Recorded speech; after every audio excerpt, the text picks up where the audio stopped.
I could pull a better podcast out of my head. Hey, kids, welcome to the Tempest Universe. China. Headline edition, July 8, 1947. The Army Air Forces has announced that a flying disc has been found and is now in the possession of the Army. It's China to me, China. Army officers say the missile, found sometime last week, has been inspected at Roswell, New Mexico, and sent to Wright Field, Ohio, for further inspection.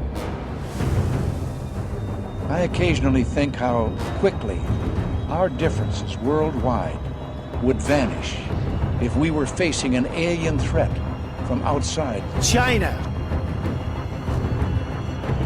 This is the Tempest Universe, man. Hold on to your ass. You're in for a hell of a ride.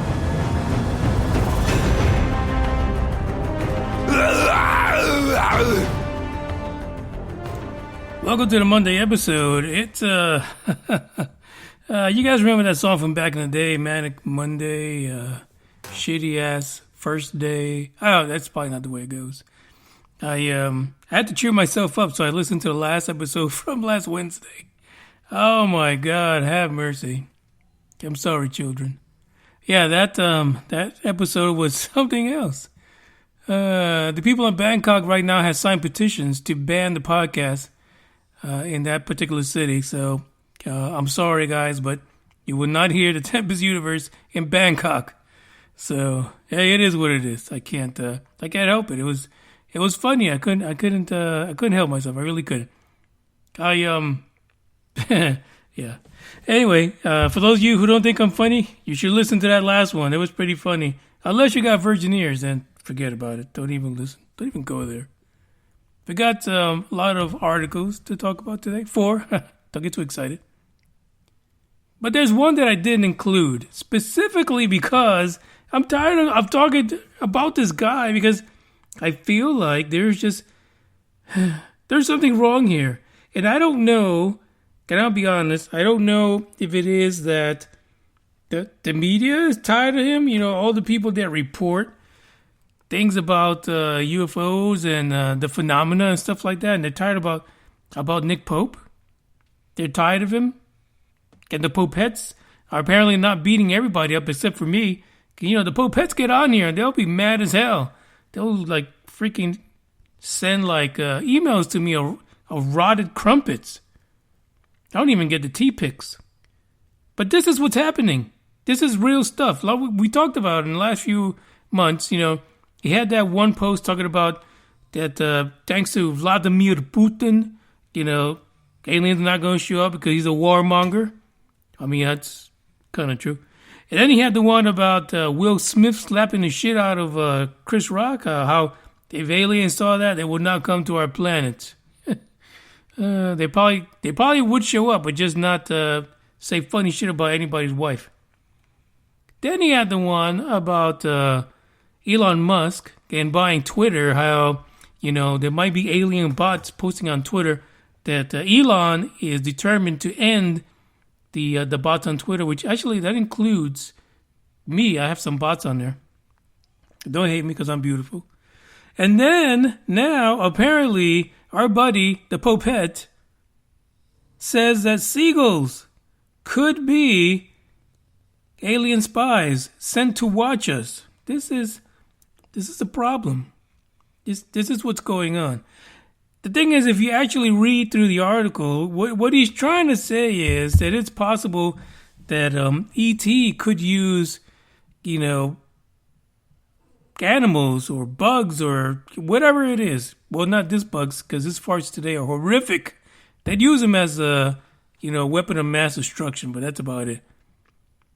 But literally, they can use things like birds, insects, frogs, and you know, manipulate them using technology to spy on us. But when you read the article, it really sounds like they're trying to say that Nick Pope is saying that basically that's what they're doing. That seagulls are out to get you.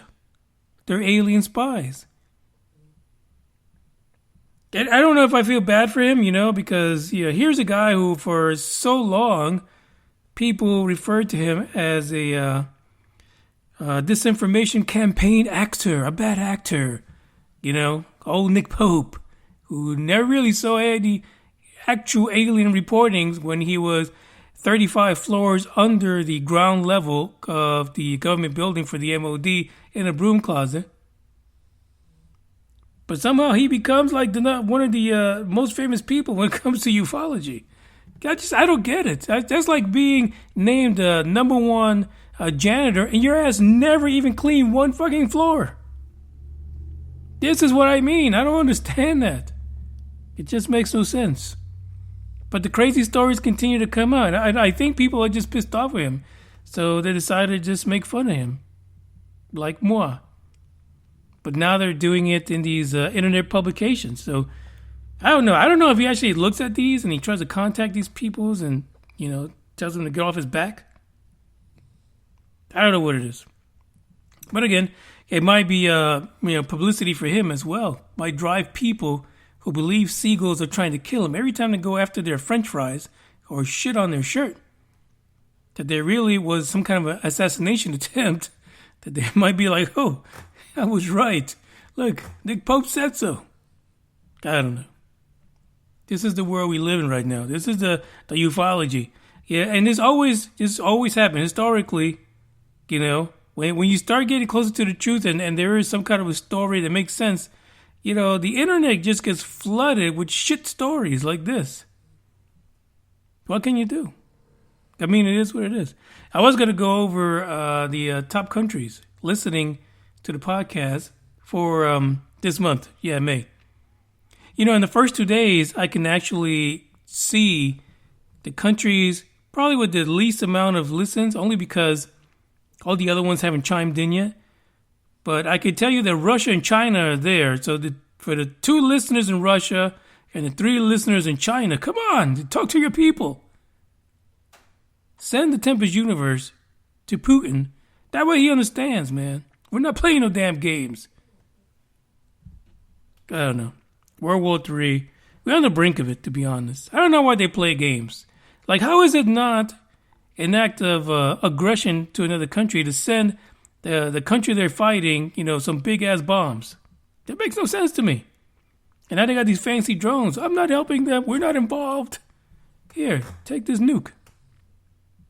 I don't know. It's a crazy thing. Ukraine needs help. I get it. But don't rubber dick us. The people. Don't rubber dick the people with your bullshit. You know for damn sure that everybody's involved in trying to take out Putin out in Russia. Hell, the Russian people should be involved in taking them out. But I don't think it's going to fix things. In the long run, this is the way it's always going to be. It really is. Anyway, because it's Monday and things are a little bit down in the downy dumps for many of us, because it is the first day of the week, I've got this for you. Please enjoy. Can get your party hats out, your whistles, not your whistle that you use in case there's issues. Your party whistle. Your pointy hat, your gloves with the LED lights on the tips. Check this out.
I'm going to try my best not to get any kind of a soapbox today, so I'm not going to go all crazy about the name of any cities. But there was an article about reports in Connecticut. Over the skies of Connecticut, stuff is going on. There's a lot of UFOs.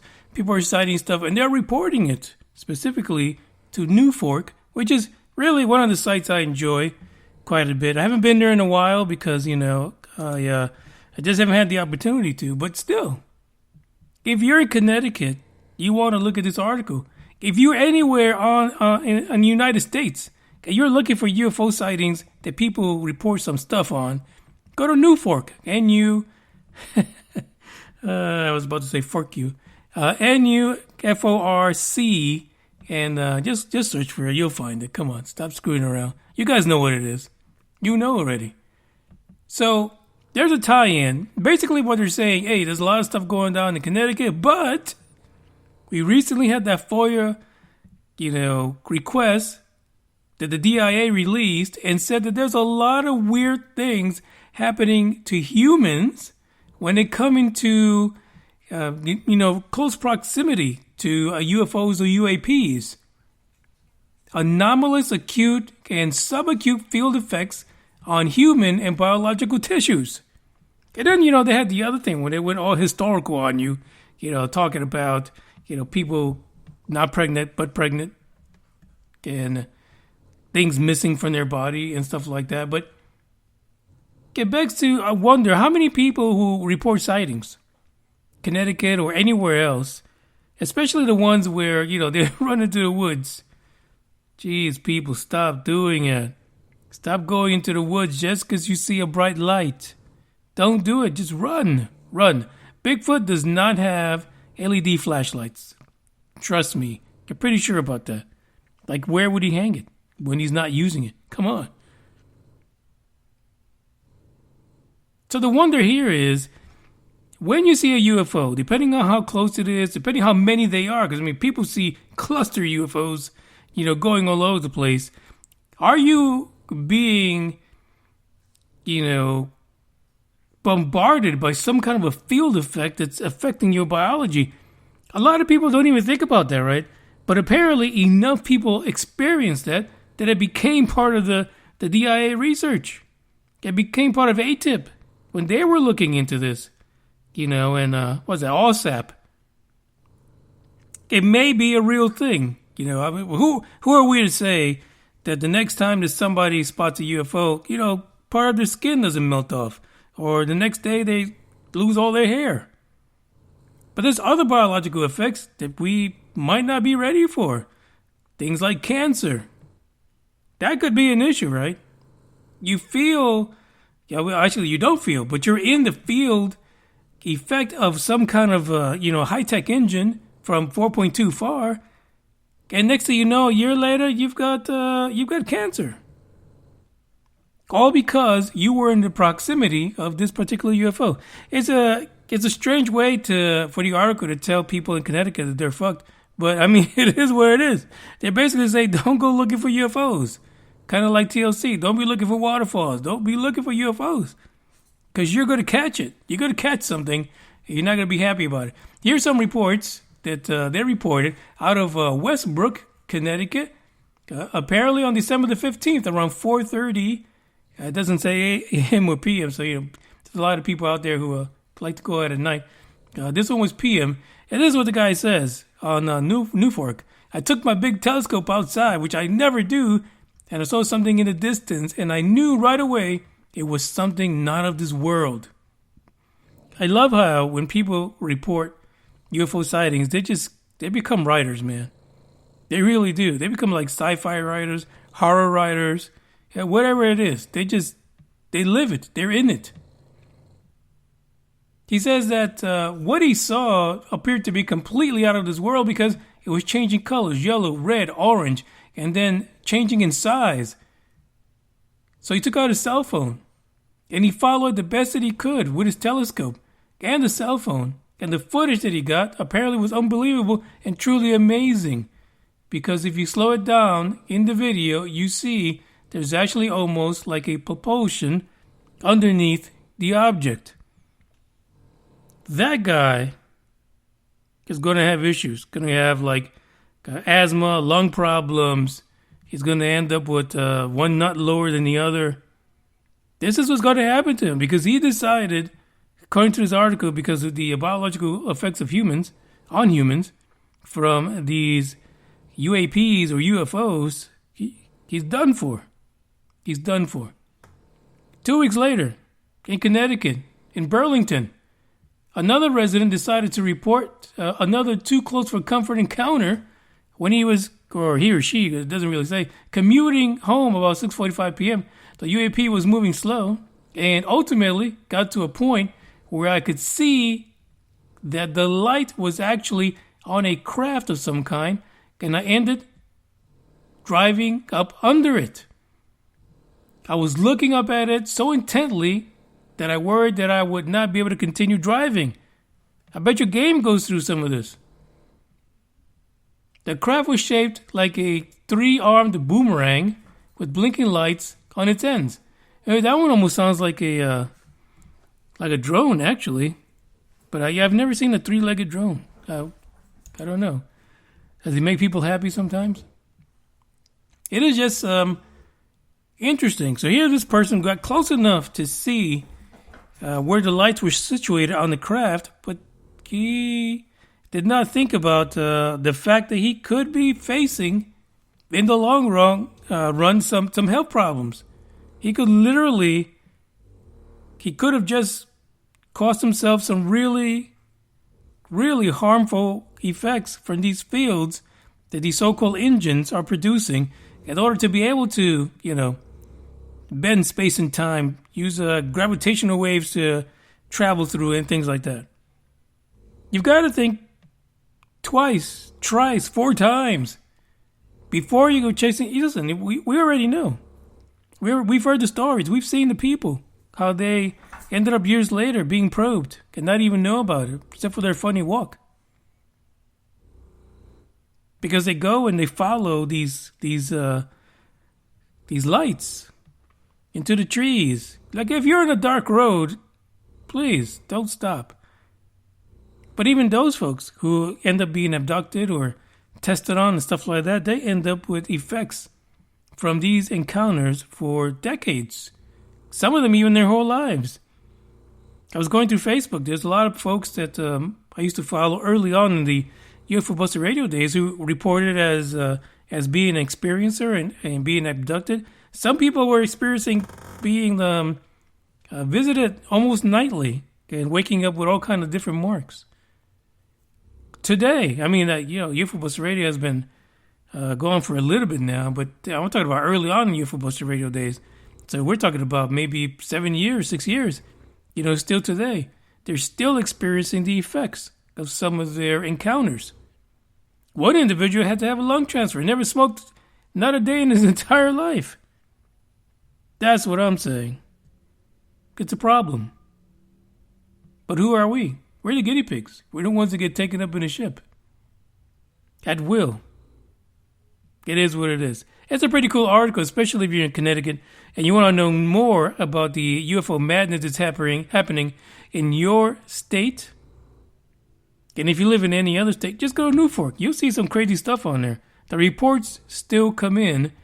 And honestly, if someone could build a database with all the reports that are reported everywhere, whether it be to MUFON, whether it be to Newfork or the FAA or anybody else, if that could all be placed in one database, and I'm sure somewhere this exists in some kind of government agency, that would be the most complete picture that we can probably see when it comes to these UFO sightings, and the ability to track the events as they happen would be amazing.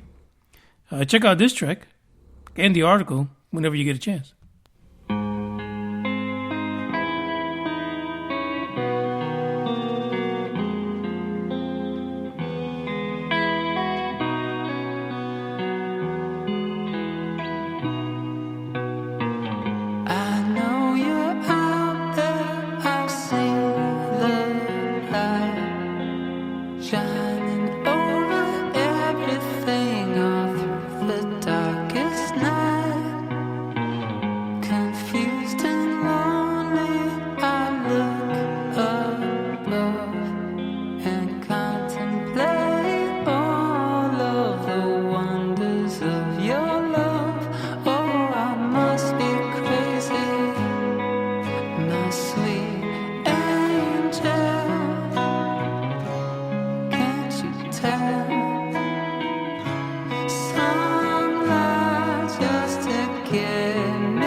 fucking scream at me? Where's you the dumb money? Fuck you. Look at you with your fucking 48% body fat and...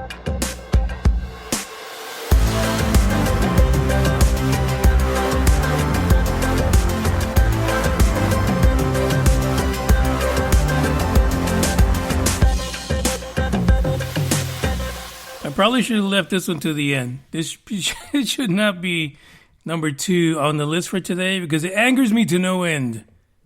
And I'm not the only one, right? This guy's mad too.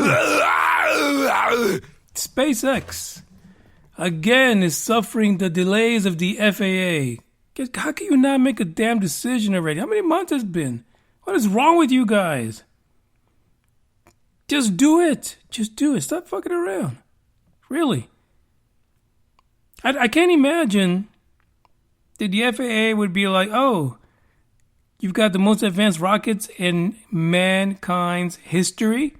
You're going to do what? You're going to launch us into a commercial age that will be fantabulous? Well, let me decline your application, fucker. I can't imagine that's going to happen, but apparently it could. I don't get it. None of this makes sense to me. Like, who is it? I used to think Jeff Bezos was the one that was doing this. I don't know. You know, he's slinging out some cash down in Boca Chica, sliding over to the FAA, you know, just passing out freaking hundreds to everyone to make sure that this does not go through, that we do not see an orbital test flight out of Texas. That's what I feel is happening. I feel like it's Jeff Bezos, it's the FAA, it's Joe Biden too. It's all of them. This is why Twitter got purchased, because these guys are screwing around. This is why Twitter is going to be botless, because the FAA did not approve this. I get the environment. I get it. But just cut out a little bit of South Texas. Just cut it out. A little chunk. Put up some damn fences and shit like that. Keep the turtles out of the blast zone. You know, don't char broil in the turtles or seagulls, because they're spies for aliens anyway. We don't want to start some kind of interdimensional war. But still, so the FAA is going to delay again until May 31st, which is bullshit. It'll be like freaking August before they make a decision, if at all. This is what they say is the reason why. According to them, SpaceX made multiple changes on its application that requires additional FAA analysis. The agency continues to review around 18,000 general public comments. We all know the public doesn't have any power. No fucks to give it. Some of them were probably like, you know, I love you, Elon. That they weren't real stuff. Like somebody put in a comment because they wanted better service in the mail route. This is what's going on. Now the funny thing is they had to. They literally had to put in changes to the application because that's what the whole thing's about. They didn't like the plan for the expansion. They didn't like the fact that we could fricassee a couple seagulls. So now you're bitching about it. Now you're blaming SpaceX because they did what you were waiting for. This makes no sense. I mean, it really doesn't. But, you know, I'm not there. I'm not the one who's approving this stuff. But I would think, and then we know it's the government, right? So the government, everything moves slow, especially if you're waiting for something, right? In February, Elon told SpaceX employees, reporters, and folks at Starbase that if the FAA delayed its review in March, he'd likely move the orbital launch to Kennedy Space Center in Cape Canaveral because he already has approval for the Starship to take off from there. Funny thing is that they're working hard at getting Cape Canaveral ready to go. Like the people in Texas, Rio Grande Valley, you guys fucked up. You really did. He says worst case scenario is that the launch could be delayed 6 to 8 months to build up the Cape Canaveral launch tower and launch from there. So there you go. We went from possibly launching in the first quarter of this year, and that continued to move along. And now finally we're at the place where we just said, screw it. You throw your hands up and say, to hell with it. I'm just going to move all my shit to Florida. Screw you. And he'll do that, right? Because, hey, he started out in California. Now he's in Texas. Now he's getting shit here, too. So he'll move to Florida. But the funny thing is, the environmental folks are already in Florida starting shit. Because, you know, they don't want to see all the gators get charbroiled either. You know, the pretty birds. You can't write this stuff. We basically are not going to advance technology when it comes to space travel because the pigeons might become victims. I just don't know. And the thing is, you can't even, one of my plans was to be there for this suborbital launch, which I think it'd be fun. But if it's not going to happen in Texas, I'm not going to do that. I'm not going to fly all the way to Florida. You know how maddening that would be? Like literally, a sea turtle could come onto the launch pad and take a huge dump, and that's it. You'd have to wait a week before the next launch window opens up. We saw that over last year in the summer. All the delays, wind, clouds, lightning. I mean, just throw the thing up. Just do it. So we'll see. May 31st is the actual next date for when we may or may not get a decision from the FAA. I mean, hire more people, damn it. Come on.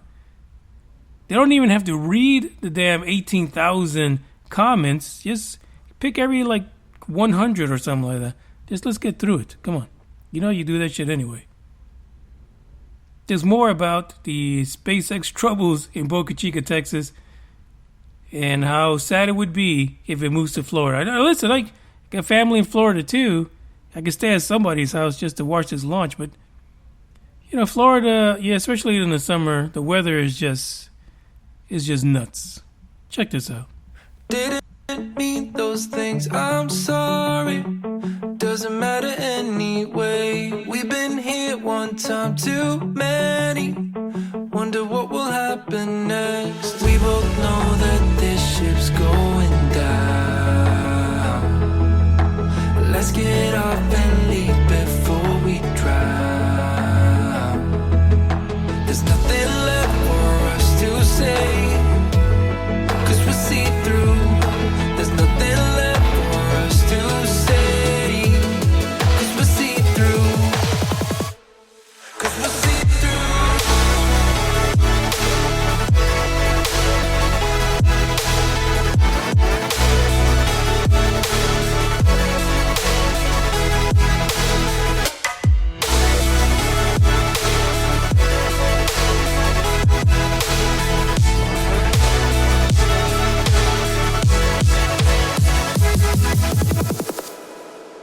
We promised that nothing would break us, that we'd always find a way.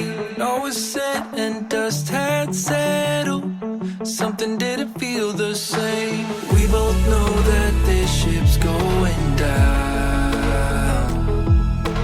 Let's get off and leave before we drown.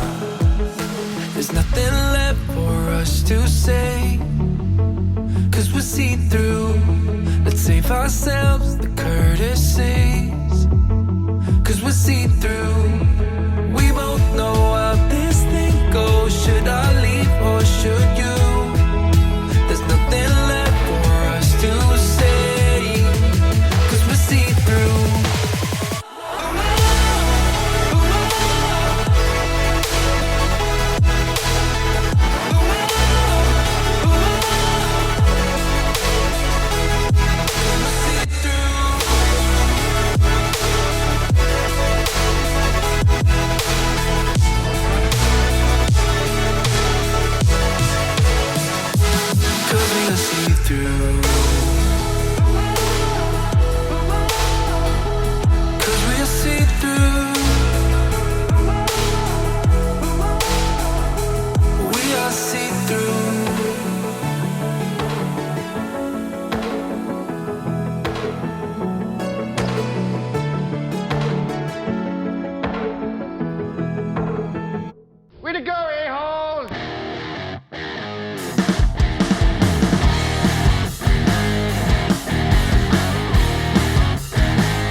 we've all been waiting for this ever since we had that lackluster report from the fifth graders that put together the UAP report for the government.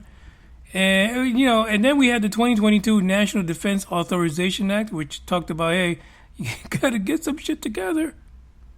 We're giving you money to put together some kind of an office to get all this UAP, UFO stuff together and report back to the Unintelligent Committee. Well, it's happening right now.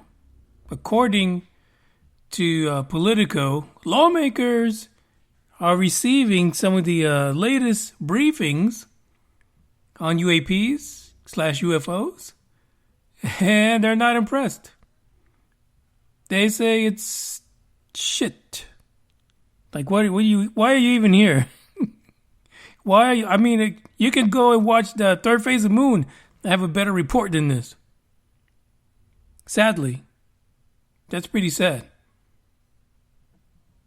The members of the Unintelligence and the Armed Services Committees, they got themselves some classified progress reports in the last few weeks, based on new data that was being collected.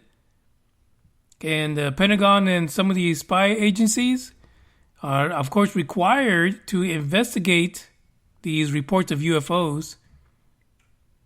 And some of the folks that are directly connected to or were part of these debriefs, if you will, said it was garbage. How much money did we put on this? What the hell is going on?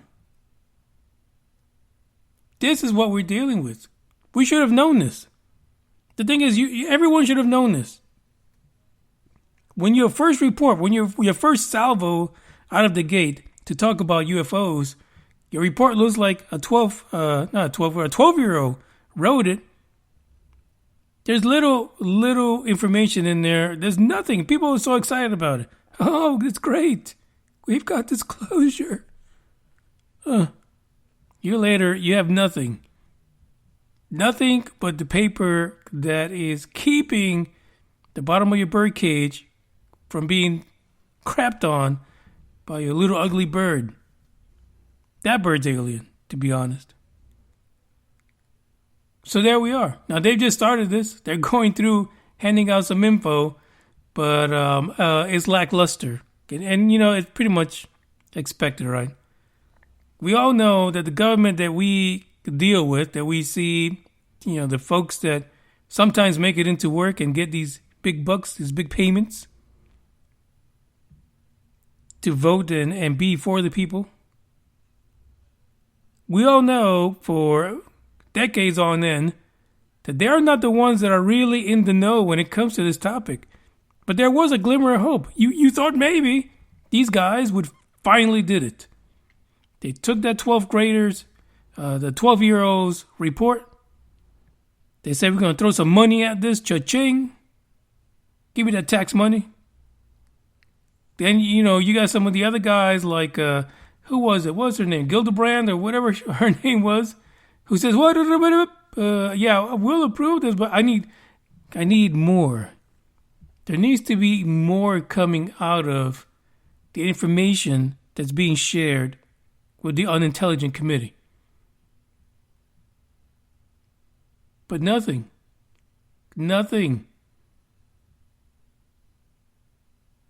The offices they created was the Airborne Object Identification and Management Synchronization Group.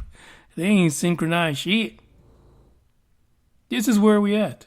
So these reports that everybody was waiting for, because they made it official, they put deadlines, they said when they had to be reported, who had to report it, who was going to gather all the reports and do some shit about it, and then report back to the Unintelligent Committee. Well, they got exactly what they wanted.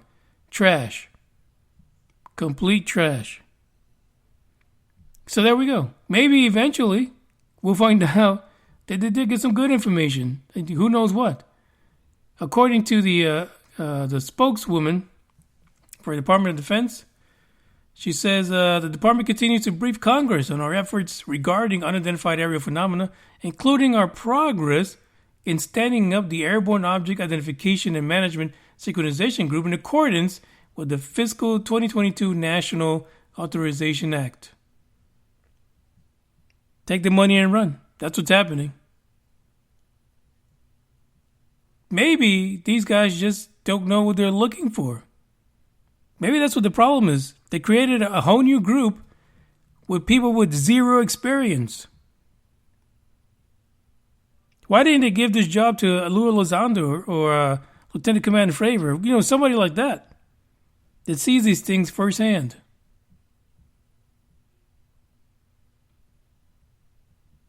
It is what it is, right? We lost. We lost again. I don't know. It seems like the UAPX guys, like they're having a lot of luck tracking down fucking Tic Tacs over in the Catalina area. Why the hell can't the government do it? None of it makes any sense. I feel like we're being rubber-dicked from both sides of the aisle when it comes to this newly found love for UAPs just because they're not called UFOs anymore. There's more in the article if you're interested. I'm not. I'm so done with them. I really am. Check this out.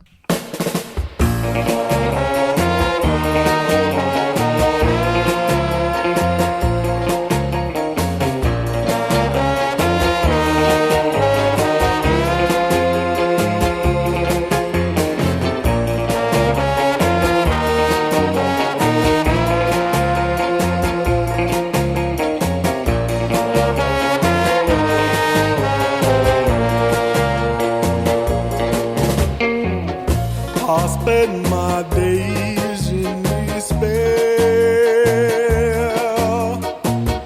for in my mind you're still there.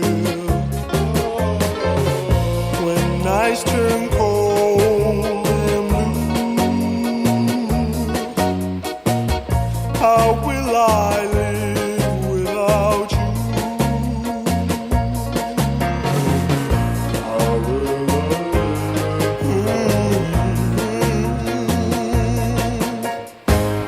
I count the days since you've been gone. Wasn't living. Somehow, some way, life goes on. I can't believe it. I took the good with the bad. You're still the best I ever had.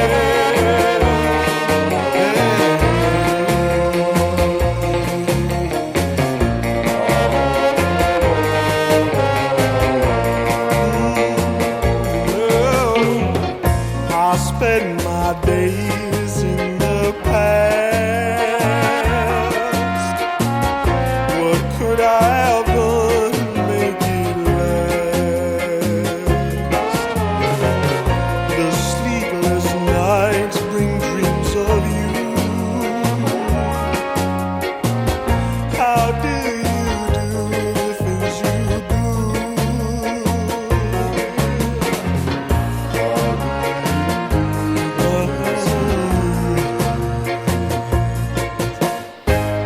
I count the days since you've been gone.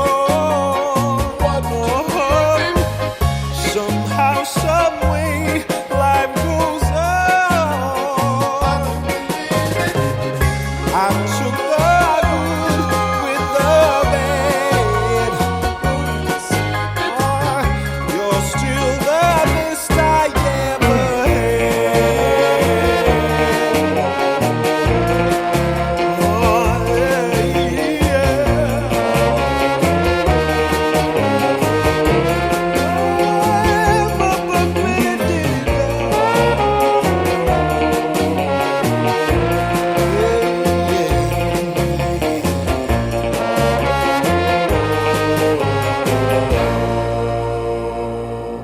All men and women created by go. You know the thing. Alrighty then.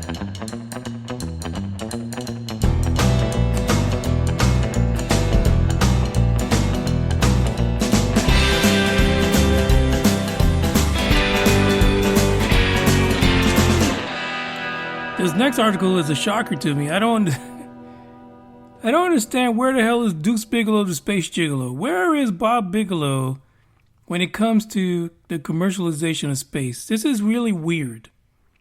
Because Bob Bigelow, if you guys recall, maybe you don't, a few years ago got the contract from NASA to build these inflatable, additional rooms for the space station. You just blow the shit up. And it's a room. You inflate it. And you can have more astronauts or people who have nothing better to do than to spend months and months on end inside the space station.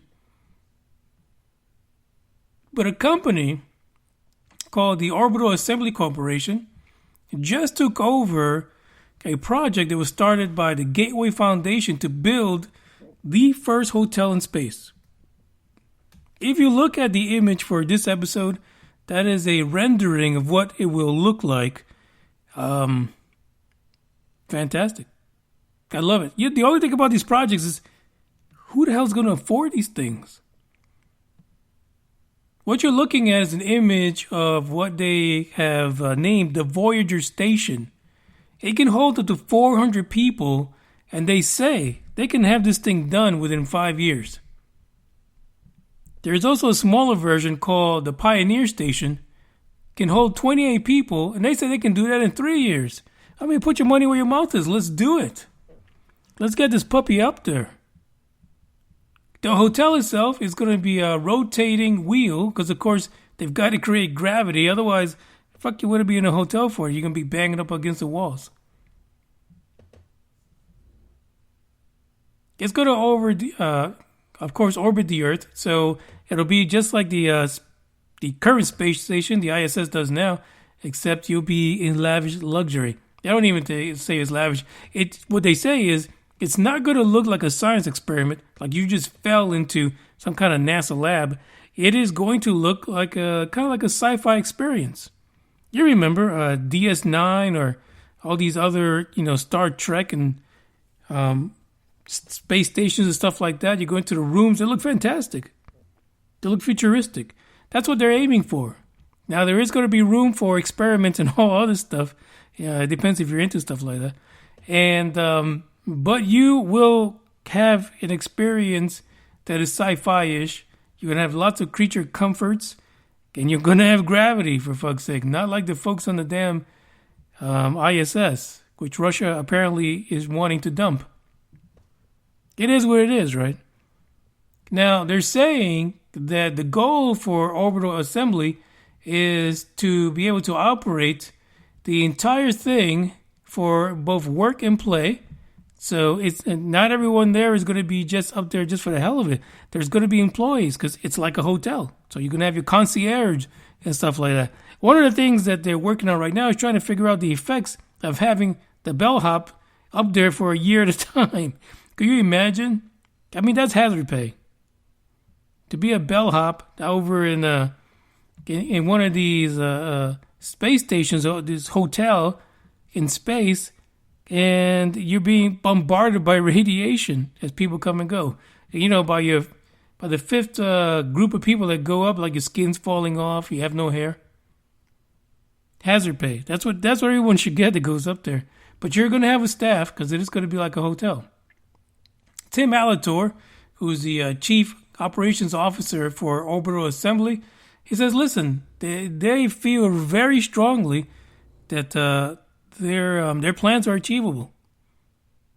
Now, for 2 years, would I wait 2 years to build one that can hold 400 folks? Hell yeah. Screw the 28-person little shit. Nobody cares about that. Just wait the 2 more years, get 400 people up there. He says that they're doing everything in order to make space accessible to everyone, not just the wealthy. And he said that into a particular interview that he gave CNN Travel. He says guests are going to feel like they're experiencing their sci-fi dream. I don't know, some guests get really kinky dreams when it comes to sci-fi. They watch too much of Star Trek. I think it's cool. We've had a lot of, as of lately, there's so many freaking commercial space adventures that are coming your way. From hot air balloons, space stations. Hell, how are they going to get a space station up before Igor at your belly? Where are the Asgardians going to go? Maybe Igor can, buy out these guys and put the nation of Asgardia inside of a hotel. I'm sure radiation is a problem. Let's be honest. Like, I would not want to be inside of one of these things for more than a couple days. But then there's the other thing, right? This is not like flying a plane. Your ass is going to be strapped to some kind of a damn rocket. And you also have to come back down and land safely somewhere. So this really would be an adventure. And seeing this to go cheaply, where you're not paying six figures for your stay, I doubt it. Come on. We all know. This is going to be expensive as fuck. Especially in the first, 4 or 5 decades. We ain't going to see shit unless we volunteer to go up there and get bombed by radioactivity and lose a couple of follicles of hair. That might be the only way that we get to go up there. As guinea pigs. For the moment. For the time being. No price was quoted. They're still working on trying to keep people alive while they're up there. But hey, they can do it. I got faith in this company. Thanks to Tim Elatorre. There's the end of the podcast. I thank you guys for listening. Don't forget to check out this particular situation, and maybe you want to follow it. Maybe you want to book your first space hotel stay. I don't know how they're going to protect people up there also, because these things don't look like they can fend off an attack from China, Russia, or anybody else that has issues with humans hanging around the planet. I check you guys out on Wednesday. Don't forget Thursday on YouTube, we will have Patrick Cutler. He's going to be here to talk about his film, Redgate. It concerns a UFO situation as well as other paranormal activity in the area. So we're going to talk to him, find out why this film is what it is. And then we also have 2 other guests waiting in the wings. And in addition to that, an Area 51 trip, the middle of May. Less than 2 weeks away. Well, about 2 weeks away. It's going to be crazy. It's going to be the month of nuttiness on the Tempest Universe. So follow us. Be part of it. Ciao.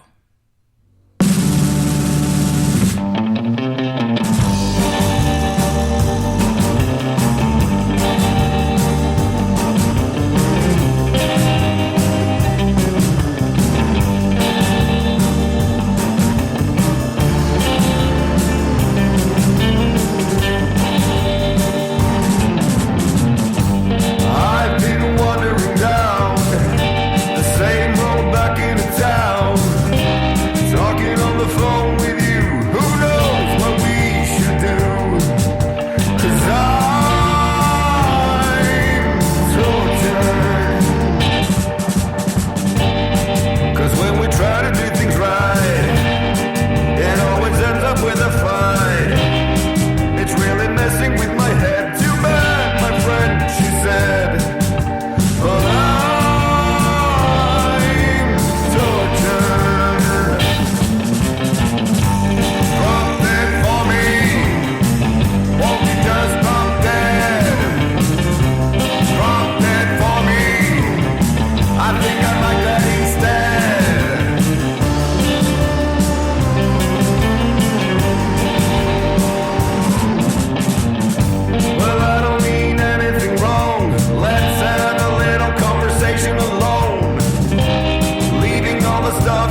time, you'll realize that there's so much more to the book than the page you were stuck on.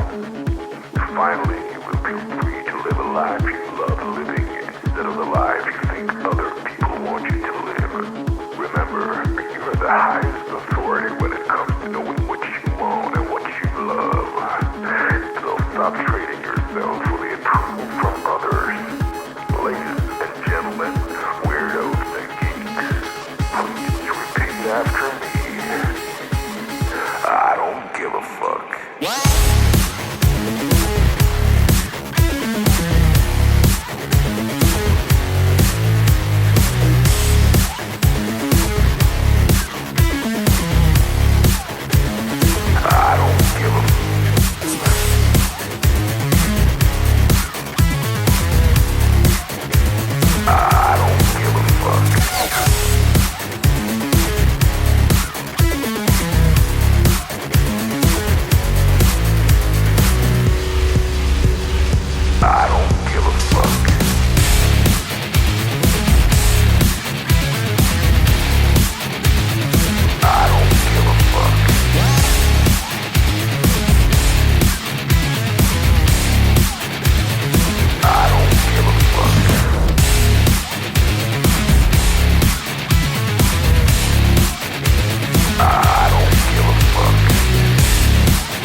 Loudly and proudly.